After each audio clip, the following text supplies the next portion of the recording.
I have my winners and losers from the NFL draft in the Big Ten. I'm gonna let Zach react to them, and then we'll go from there. So we'll start with winners. Zach, my winners I had in the Big Ten and the NFL draft. Shocker: Oregon, Michigan, Ohio State, Penn State. Basically, the teams that had first round draft picks. Now, I do want to make a caveat because as I get into this a little bit further, it's gonna sound like I am, kind of going back on my word here a little bit with Michigan, but I think Michigan is a winner for the fact that they continue the run and the development of defensive line development and recruiting that they can continue to sell to players. So even though Michigan didn't have as good of a season as Oregon, Ohio State, and Penn State did, this was still a win for them that they were still able to sell that kind of recruiting to defensive linemen in addition to what they're having back this season. So I did want to make that caveat, but Zach, your thoughts on my winners?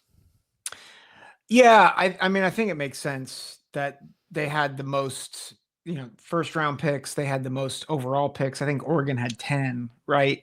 And I think that's a big deal. It's especially a big deal for Oregon, who I think is trying to establish themselves. The one thing I would say, like you said, Penn State, surprisingly, like they had several first round picks. They only had 5 total, which I think, again, it goes to that idea that they had a lot more talent retention than Ohio State, Oregon, and Michigan. Michigan had 7, Oregon had 10, Ohio State had 14. But I think we're giving them the winners because they had 2 picks within the top 14. So it makes sense. Right. Yeah, and then they were able to hold on to all that talent as well. Still get guys drafted, and they still have a ton of talent coming back. So, Mm-hmm. I mean, it kind of continues to go in line with what Michigan and Ohio State did the past 2 years. So, Penn State continues to kind of be in that motion there. And then also Ohio State. I watched an entire draft recap episode for college football. I just have to mention this. Sorry if I'm a homer, but they went throughout the entire first round recap and never mentioned this, which was crazy to me. But Ohio State has had 6 first round wide receivers in the past 4 years. Like It's that's insane. absolutely insane It's, to yeah. think about and everything else. So Ohio State major winners there, even though they didn't have like the top 15. They did have one top 20 pick, which obviously like that is something that has to be discussed. But they still did get 4 first rounders, and they added their 6th wide receiver draft in the first round in the past 4 years. Just absolutely crazy stuff what Brian Hartline is doing at Ohio Yeah. State. Any comments on Ohio State before we get to the neutral, Zach? And I know not a lot of people love the pick. Was ecstatic that Tyleek got picked by the Lions. I thought that was a good pick as a run stuffer. I also called it on our live show. So I'm just saying, maybe, maybe I can be Nostradamus. Probably There not. you go. There you go. All right, we get to my neutrals now. My neutrals, I have Maryland, Illinois, and Indiana. So Maryland had a really good day. 6 draft picks for them really shows the development and the recruiting that Mike Loxley is doing there. My thing with them, though, and it'll make more sense as I get further into this and kind of talk about some other teams, is like you have 6 draft picks. You only won 4 games with them. So, like, yes, I Mhm. do think it was a good day for Maryland. They got 6 draft picks, and I think that adds to some of their, recruiting and stuff like that I mentioned for Michigan. But it's a Yeah. little bit different because Mike Loxley has been there a while. It's not like Sharon Moore's first year at Michigan, so I see that a little bit different. If you want to say I'm wrong and you disagree with me, I totally get that. If Maryland fans want to say that they had a win, and I do think that's something they need to celebrate that they got 6 guys drafted. It's Yeah. just if you got 6 guys drafted, I would expect more than 4 wins. And I'm not trying Right. to go against Maryland here. I think Maryland, really, really good for them, like I said. But if I'm a Maryland fan, I'm looking at this, I'm saying, man, we just got 6 guys drafted and we only won four games last year. Like we got to start turning this into success at Maryland, on the football field, which Yeah. it's not been like this forever. Like they've had other years where they've won far more than 4 games, so want to give them credit for that. But just this one year, that's my other thing for them. That's why I have them neutral. I lean win, but I have to have them neutral for that case. Yeah. I actually, Larry's in the chat, so I feel like I need to be nice to Maryland. Um, I actually Larry's a lean, big boy. Larry's a I big boy. know, I actually lean a little to the other side, and it's not because I hate Maryland. I don't, but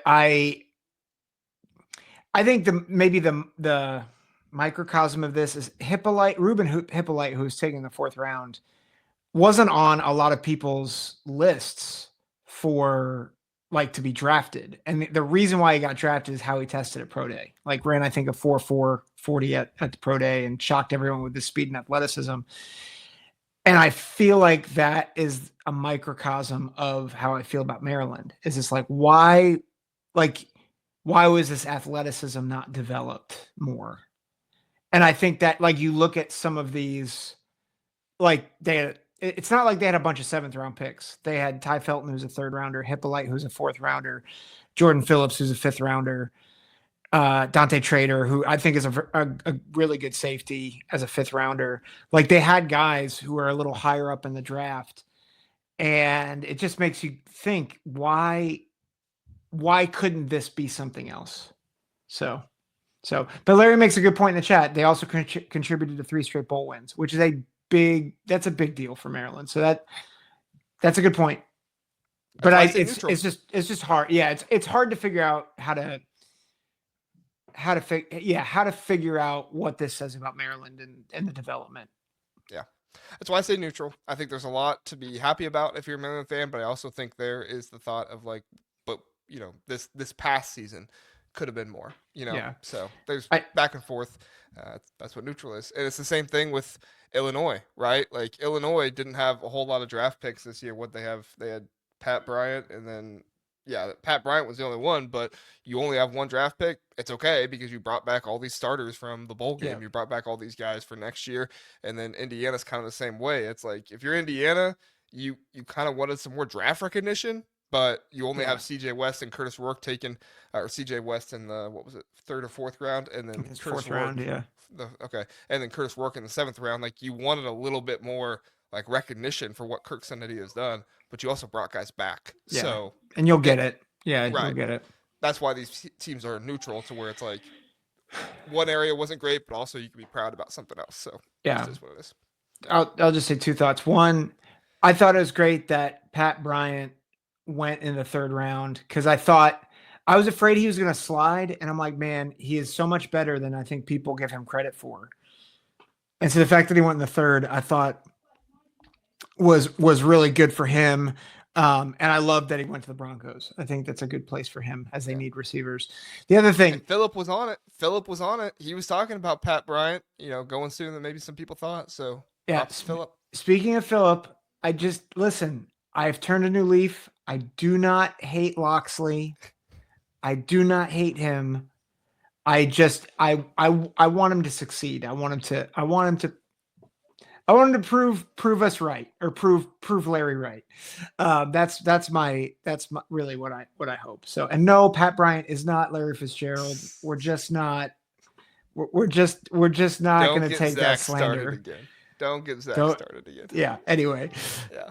Well, and my thing, what I would say, this is the last thing I'll say on the neutrals, is anybody that wants to say, "Oh, JR's just hating on Maryland here." I put Maryland in the same category I put Illinois and Indiana, and everybody knows how much love I have for Illinois and Indiana. So, yeah, Homer. Which, by the way, you want to get my thoughts on Illinois? I am a new writer for Writing Illini over for Fansided on the Illinois website there. So if you want to hear my thoughts on Illinois stuff, you can check me out. I also write for Scarlet and Game of Ohio State. Want to try and expand myself out of the Ohio State region, so I figured Illinois, the next best one to go to there. Working on Indiana soon. I just need the time to be able to write for 3 websites. So there you go. Hard to find that much time. All right, and then my losers, Zach, Trojan fight. I'm sorry, you will have a loser listed here. Minnesota, Wisconsin, Nebraska, Washington, USC, and Rutgers. So basically all of these teams had multiple players who did not get drafted that were eligible to be drafted. Like for Nebraska, Nash Hutchmer, the polar bear, didn't get drafted. Tommy Hill, Isaiah Nayer didn't get drafted for USC. You only had 3 draft picks. That's, for USC, you think of yourself as a better program than that. Now, they did bring some players back. I'm giving credit there, but still, in a year where you beat 2 SEC teams, you would think, maybe some more guys drafted out of that. Minnesota, Boy, sucks for them. Jaw Joyner, Tyler Cooper, Max Brosmer, Danny Strigo, and Daniel Jackson all undrafted. I don't agree with that. I think more of those Yeah. guys should have been drafted. I think more of those guys are NFL players, but they just didn't happen for him. So that really stinks. And then Rutgers, kind of the same boat. Holland Pierce, Tyreen Powell, Aaron Lewis, Malcolm Ray, Dymere Miller, undrafted. Just Yeah. tough day for those teams. I'm shocked by Daniel Jackson and Jaw Joyner. Me too. That's crazy. I'm gonna push back a little bit on one of those.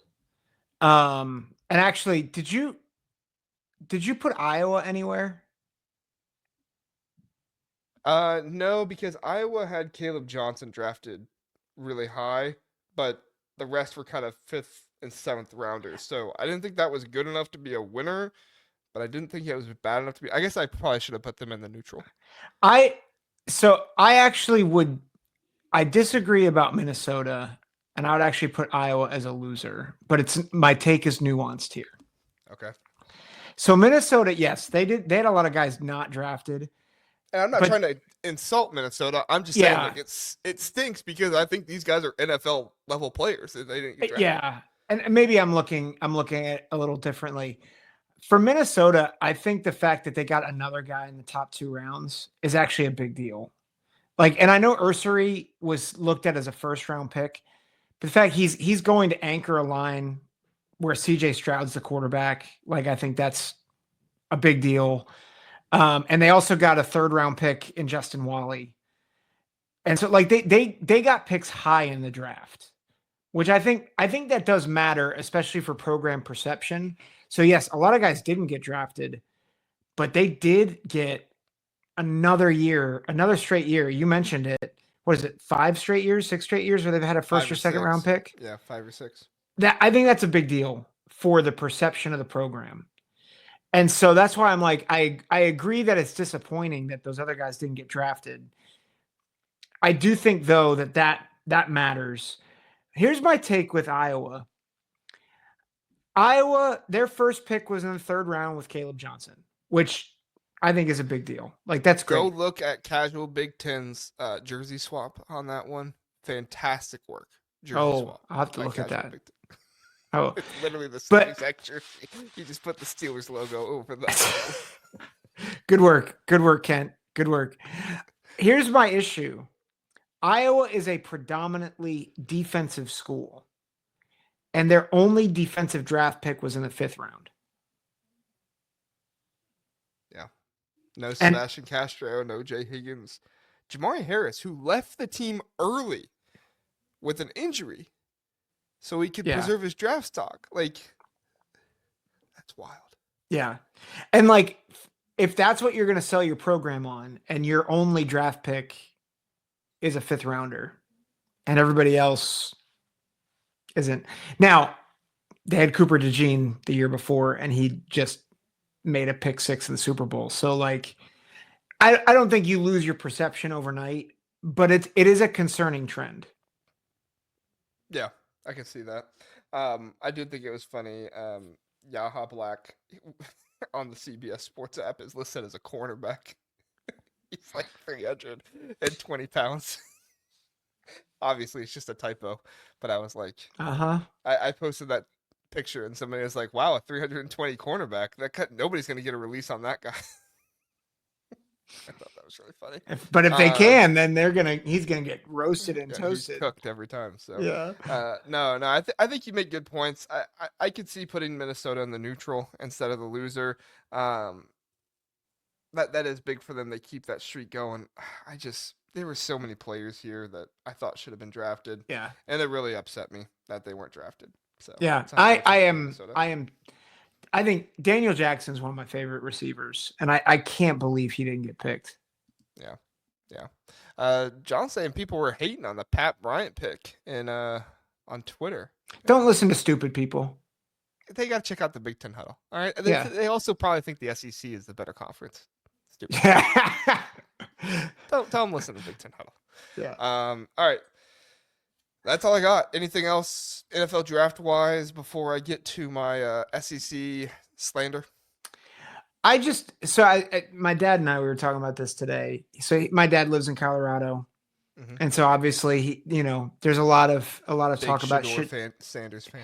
No, he's not a big Buffaloes fan. His brother went to CU, but Oh, okay.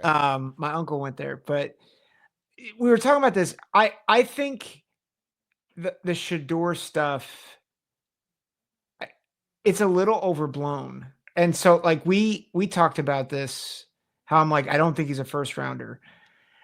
But that like then to start hating on him because he's sliding, like I just feel like the coverage around him has been so bad. And it's like the It's kid's been a awful. yeah, like the kid can play. And like if he can figure some things out and be coachable, he can play in the NFL. It's just it's either if you think that he shouldn't have been in the first round, you're colluding against him. And if you know, if you don't think this or don't think that, it's like, guys, the NFL is a business at the end of the day.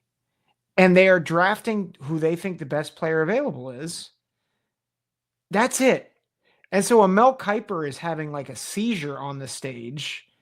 Like, hey, he's like either needs to be reevaluated or needs to be fired because that was an embarrassment on ESPN.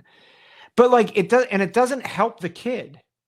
It doesn't help the guy who's being drafted or who hopes to get drafted.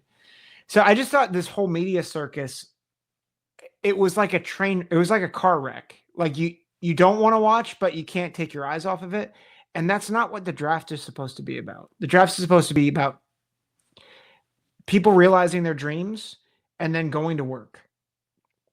Yeah, I mean, my favorite part of the draft was when Shador was drafted because they stopped talking about him and they actually started talking about the prospects. I mean, there were guys that got drafted that literally didn't even get talked about by ESPN and NFL Network because they were too busy talking about, Right. well, they didn't take Shador yet. And it's like, Cam Ward, the number one uh, pick. Like that's ridiculous. Who, by yeah, the way, is an African American quarterback. When they're trying to race, trying to use the race card at times as Shador, I'm like, you have a first round number one overall pick, African American, who got picked, and you did not talk about him. What are you doing? yeah, yeah. It's unfortunate. But I don't say this because I dislike Shador. I say it because I dislike the coverage that was around him. I'm glad Shador Yeah, Sanders is out of college football now, and I hope Deion yeah, Sanders is close behind him because, as far as I'm concerned, the media yeah, coverage is just it focuses far too much on them for far too little of what they're actually doing. And yeah. Agreed. to me it's all just for clicks. Yeah, It's a big name. Somebody's going to click on it. And I don't think that's what media should be about. I do think media needs to be about covering teams and stories that people are interested in. So, like, I do think, obviously, he needs to be covered. But at the same time, like, I don't think it should overshadow everything else. yeah. Kent has a good take. It's like I don't think anyone questions his talent. He interviewed bad and he comes with baggage, aka his dad. Yeah. Oh, Like, that's what I was gonna say too. Is like his talent is fine. It's not like he is not talented. He has certainly aspects to his game that are very good, but when you see some of the selfish attitude, you get the mark of, well, is this guy just holding the ball in the pocket and taking sacks so that way he doesn't have incompletions and his completion percentage is higher, which is crazy to think a quarterback would do that. And with no ground, saying that would happen is crazy as well. But it's what happens when you are perceived to have a selfish attitude. yeah, So it's unfortunate, but yeah. it is what it is.